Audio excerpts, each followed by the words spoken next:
Cardiac Multi-Specialty Hospital. Star Srinidhi. Star Srinidhi. Secure your future, save it right. Fixed deposits that help you grow. Gold loans when you need cash flow. Easily replicate your gold loan. Buy and sell your gold. Star Srinidhi, your trusted support since 2020. తెనాలిలో ప్రజలకు మరింత దగ్గరగా వైద్య సేవలు అందించే లక్ష్యంతో కూటమి ప్రభుత్వం కృషి చేస్తుందని పేర్కొన్నారు రాష్ట్ర పౌర సరఫరాల శాఖ మంత్రి నాదెళ్ల మనోహర్. 18,000 జనాభా కలిగిన 5 వార్డు ప్రజల కోసం 1,40,00,000తో అర్బన్ ప్రైమరీ హెల్త్ సెంటర్ను ప్రారంభించారు మంత్రి మనోహర్.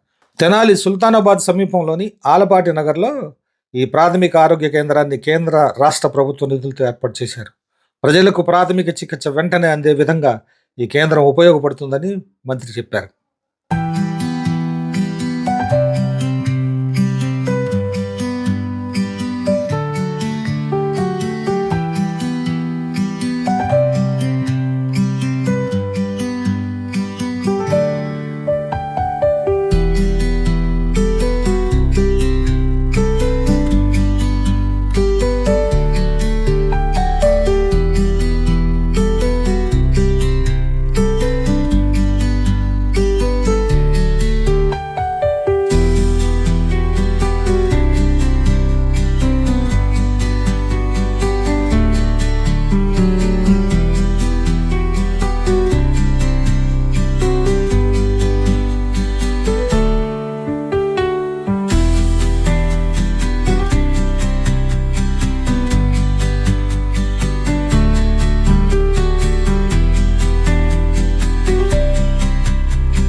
తెనాలి మున్సిపాలిటీలో భాగంగా 5 వార్డులు 29, 30, 31, 32, 33 ఈ 5 వార్డులకి సుమారు 18,000 జనాభాకి ఒక అద్భుతమైన అర్బన్ ప్రైమరీ హెల్త్ సెంటర్ నిర్మాణం చేసుకోగలిగాం.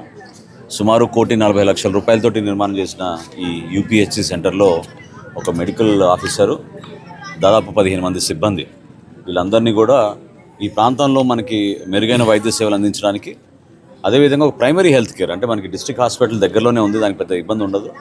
అయినా కానీ వీళ్ళకి రెగ్యులర్గా డయాగ్నోస్టిక్ టెస్ట్, మనకి యాంటీ రేబీస్ వ్యాక్సిన్, ఈసీజీలు, అదేవిధంగా బ్లడ్ టెస్టులు కూడా మనం వీలైనంత వరకు ఎక్కువగా వీళ్ళకి సదుపాయం కల్పించే విధంగా ఒక చక్కటి అర్బన్ ప్రైమరీ హెల్త్ సెంటర్ కేంద్ర ప్రభుత్వం నిధుల నుంచి మనకి అందించిన ఈ సహాయం నిజంగా మనందరం కూడా గర్వపడే విధంగా ఈ పెనుపాడు ప్రాంతంలో ఏర్పాటు చేసుకోగలిగాం.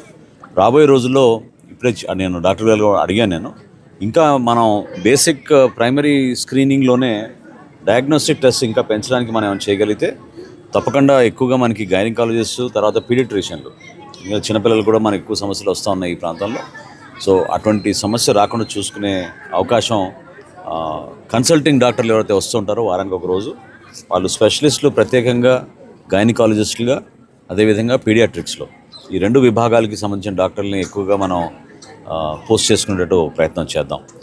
ఇది స్థానికంగా ఏర్పాటు చేసిన ఈ హాస్పిటల్ ద్వారా ప్రాథమిక చికిత్స తక్షణమే అందే విధంగా మెరుగైన చికిత్స ప్రజలకి, వాళ్ళకి మరీ ఎక్కువ ఖర్చు కాకుండా ఇక్కడే మందుల సౌకర్యం, ఫార్మసీ కూడా ఏర్పాటు చేశారు, డయాగ్నోస్టిక్స్ కూడా ఏర్పాటు చేశారు. కాబట్టి ప్రైవేట్ హాస్పిటల్లో పోయి పాపం చాలామంది అక్కడ ఖర్చు పెట్టుకునే పరిస్థితి కాకుండా రాష్ట్ర ప్రభుత్వం, కేంద్ర ప్రభుత్వం అందిస్తున్న ఈ అవకాశాన్ని మన ప్రజలందరూ కూడా ఉపయోగించుకోవాలి. 18,000 జనాభా 29వ వార్డు నుంచి 33వ వార్డు వరకు అనే విషయం ఎందుకు ప్రస్తావిస్తున్నానంటే, ప్రభుత్వ ఆసుపత్రి పైన తీవ్రమైన ఒత్తిడి మనకి ప్రతిరోజు వస్తుంది. మన ప్రాంతమే కాదు, ఇతర ప్రాంతాల నుంచి కూడా తరలి వస్తున్నారు చాలామంది. కాబట్టి ఇక్కడ మరింత మెరుగైన ప్రాథమిక చికిత్స కోసం తప్పకుండా ఈ అవకాశాన్ని అందరూ కూడా మనస్ఫూర్తిగా ఉపయోగించుకుంటారని ఈ సందర్భంగా బిల్డింగ్ నిర్మాణంలో సహకరించిన మన సిబ్బంది, అదేవిధంగా డాక్టర్లు కూడా నేను మనస్ఫూర్తిగా వాళ్ళకి రాబోయే రోజుల్లో ఇంకా మెరుగైన సేవలు అందించడానికి వాళ్ళ సహకారం అందిస్తారని కోరుకుంటున్నాను.